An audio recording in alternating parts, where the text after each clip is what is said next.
मोर दीवानी वो आजा मोर करीना मोर दीवानी वो आजा मोर करीना मोर दीवाना रे आजा मोर दीवाना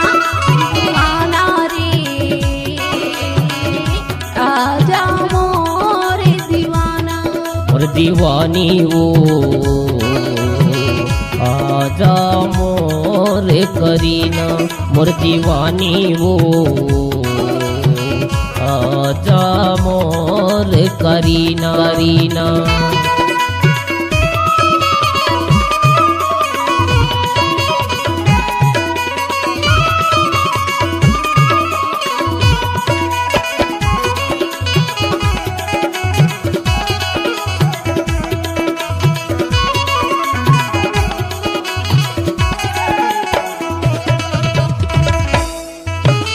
गलीती देखो पछीती देखो नहीं दिखे मोलते हाँ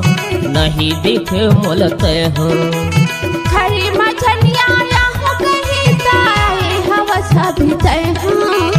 आए हवस अभी तय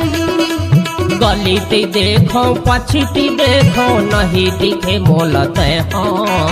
नहीं दिखे मोलते हाँ खरी मछलियाँ यहाँ कहीं आए हवस अभी तय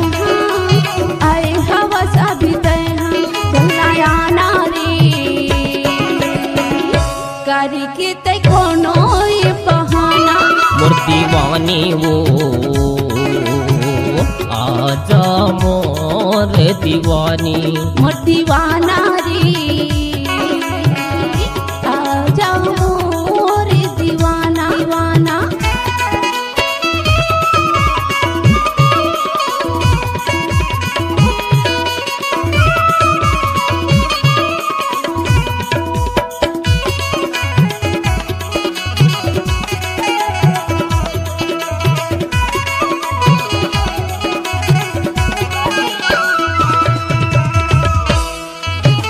भौजी के बोली बड़ निक लागे भैया के बोली देखा भैया के बोली देखा ताई के बोली बड़ चिड़ी लागी दादा की बोली मीठा दादा की बोली मीठा भैया के बोली बड़ निक लागे भौजी के बोली तीखा भौजी के बोली तीखा ताई के बोली बड़ चिड़ी लागी दादा की बोली मीठा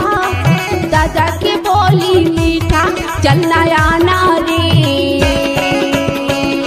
करके तय कोनो ये बहाना मोर दीवानी वो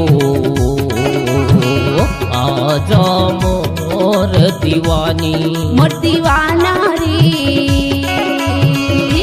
आजा मोर दीवाना दीवाना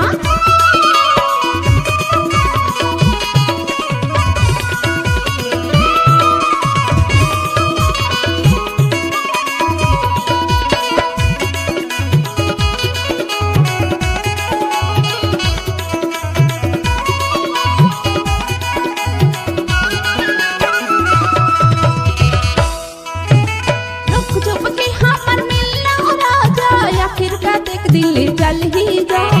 आखिर का दिन ले चल ही कवन दे रानी मांग फागुन ला तबे से मरे वगड़ी वो तबे से मरे वगड़ी लोग चुप के हमर मिलना राजा आखिर का दिन ले चल ही जा आखिर का दिन ले चल ही अवन दे रानी मांग फागुन ला तबे से मरे वगड़ी वो तबे से मरे वगड़ी संशोधन कर वो जल्दी लाहूं मैं हाँ गड़वा बाजा मोर दीवाना रे आजा मोर दीवाना मोर दीवानी वो आजा मोर करीना मोर दीवानी वो